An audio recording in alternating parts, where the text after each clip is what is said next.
Hello, welcome to another episode of History in the Dark. I am your host, Darkness the Curse.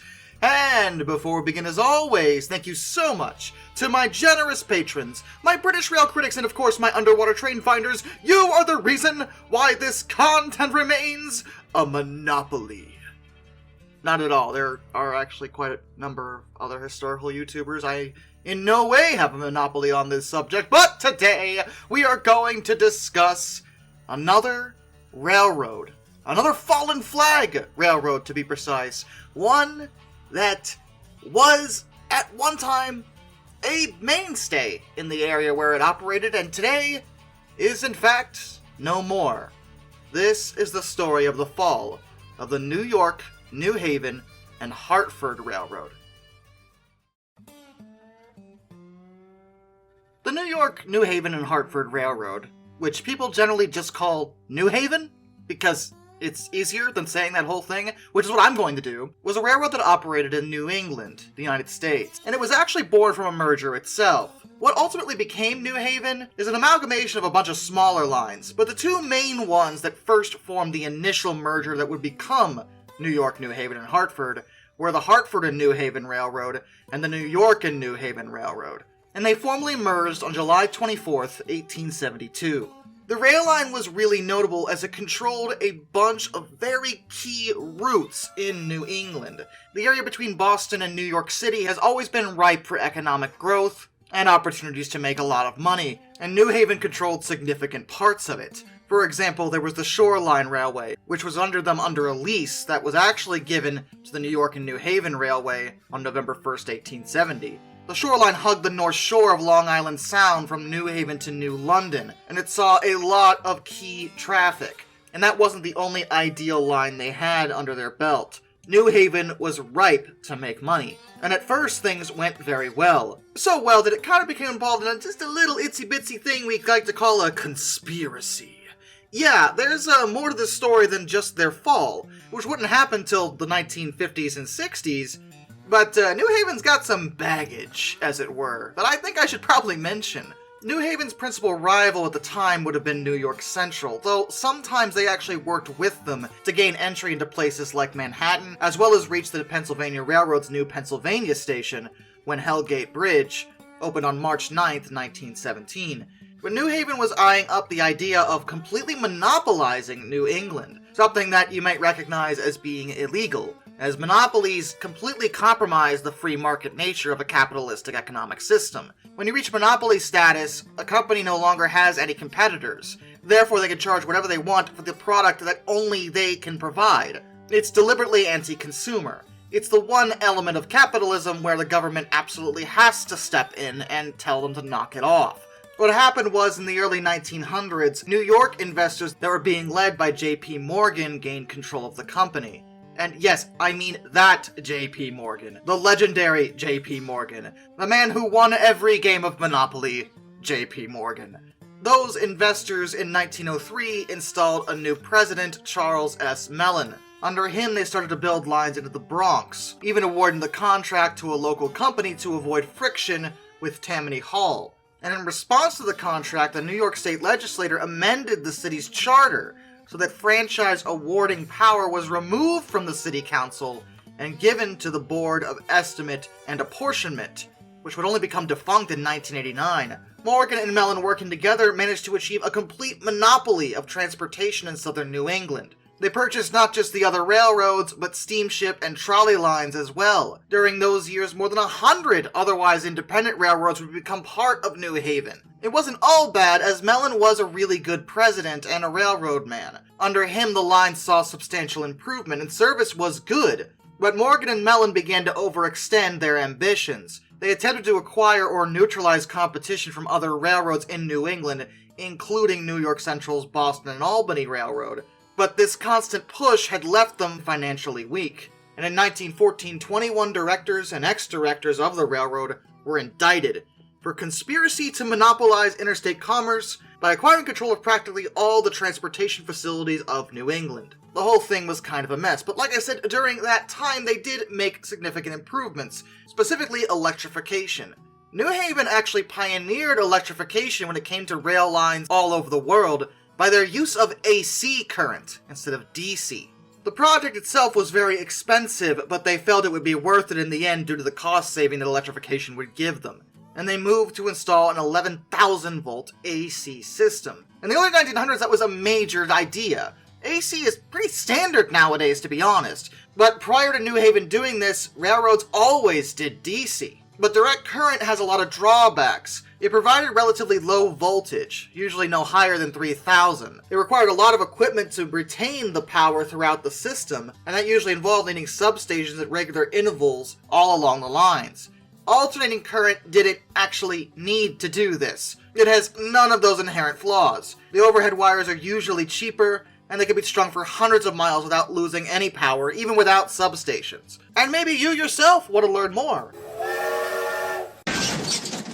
Well, try Brilliant, an interactive learning service that you can use both on your computer and on your phone. I myself have actually used Brilliant before. I can personally vouch for the quality of the courses involved here. Whether you want to learn something new about science or even cryptocurrency, algorithms on YouTube for example, Brilliant has a class for that. Logic, geometry, scientific thinking, science essentials, computer science fundamentals, quantum computing, it has it all in short, interactive, bite-sized portions that really help you stretch your brain, which is what I used it for. I just like logic puzzles. I just like to keep my brain sharp, and Brilliant is exceptional for that sort of thing. And best of all, it makes it fun. Learning is great on its own, but if you enjoy it too, that's so much the better if you ask me. And as an awesome super special offer just for you guys, if you look at the link just below this video, go to brilliant.org/historyinthedark, and the first 200 subscribers get 20% off. So give it a try. It's well worth it. New Haven completed the electrified territory between Woodland Junction, New York, and Stamford, Connecticut in the summer of 1907, and by 1915, those wires had reached New Haven. During the 1920s, they strung wires over 672 miles of track, and they planned to push on to Boston. Problem was, they were kind of out of money. They had spent a lot on the project, and it was a good idea, and it was doing well, but they couldn't keep spending money on building more of it. They had to take a break and back off for a bit, and as a result, they never actually reached Boston with this network.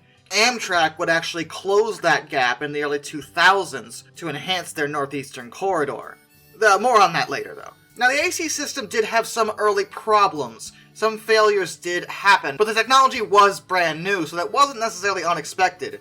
Within a few years, they had handled most of the kinks, and they had a wide variety of electric locomotives under their roster. However, due to the expense of the project, as well as just the nature of the situation, they started to have financial difficulties during the Great Depression, which every railway did, but it hit New Haven pretty hard in particularly. In 1935, they had to declare bankruptcy, and remained in trusteeship until 1947. During that time, many of the lines they had expanded to wound up closing to save money. They had been under the guidance of a man by the name of Howard Palmer. He abolished many of the unprofitable ventures that the company still had, like the steamship and bus services they were still operating. He also streamlined operations and began to dieselize. Things were looking up, but within a year after emerging from receivership, 1948, the company would wind up falling into the hands of two men, Frederick Dumaine and Patrick McGinnis. And these two, didn't really handle things well at all. Especially McGinnis, he's an idiot. But let's explain why. The two men could be described as pencil pushers. All they saw was numbers and papers and corporate bureaucratic nonsense. They didn't see the whole scope of actually running a railroad. And that was kind of a big problem. If they ever saw a deficit in anything, they would cut costs wherever they could.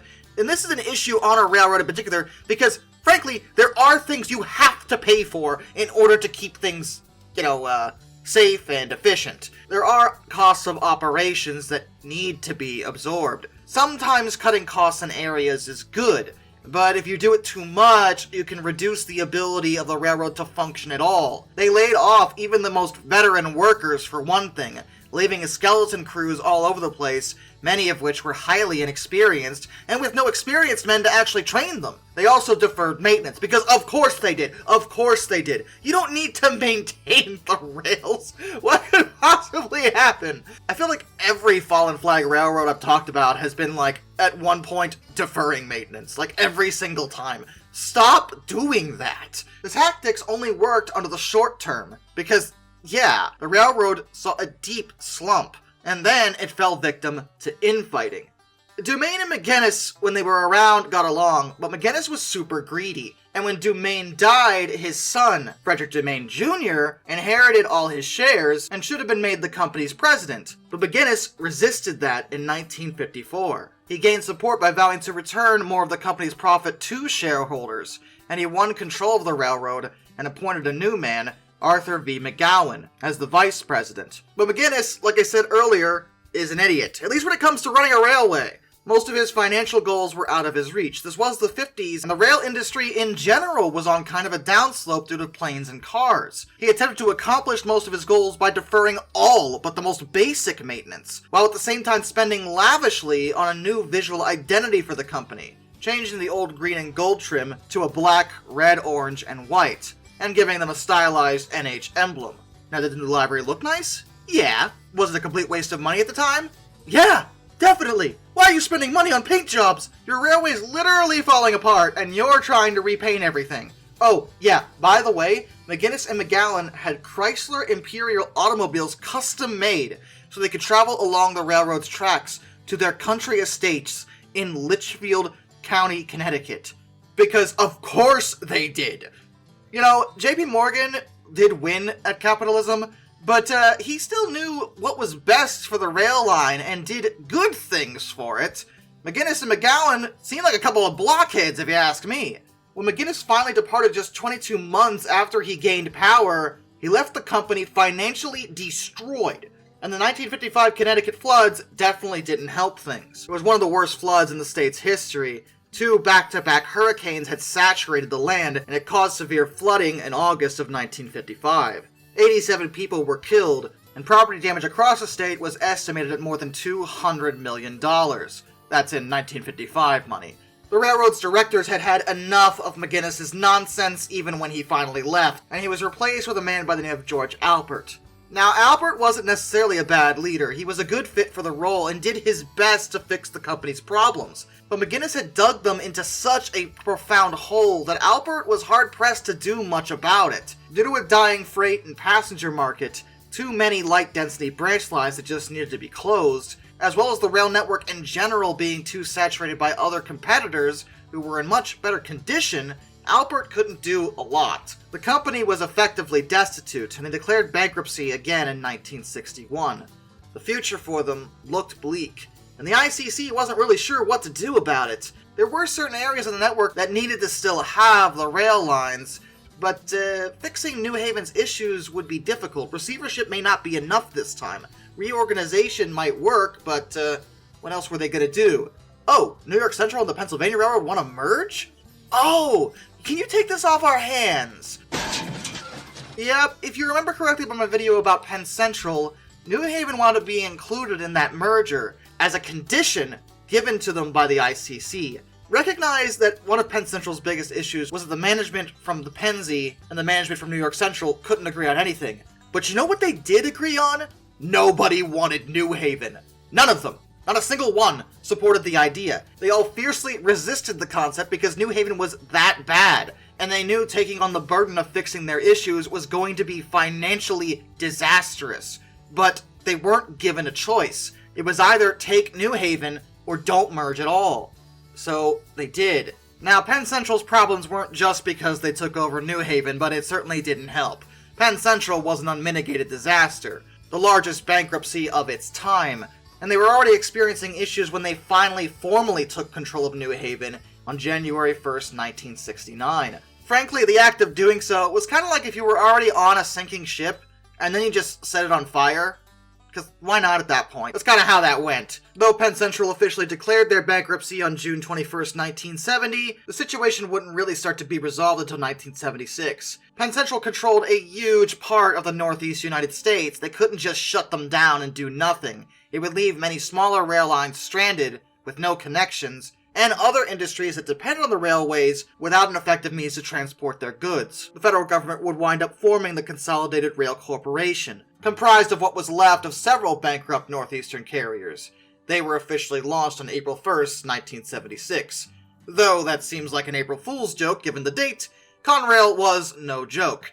Conrail actually did solid work to bring the struggling rail networks back into the black. By the late 80s, they were profitable, after thousands of miles of excess trackage was abandoned or upgraded.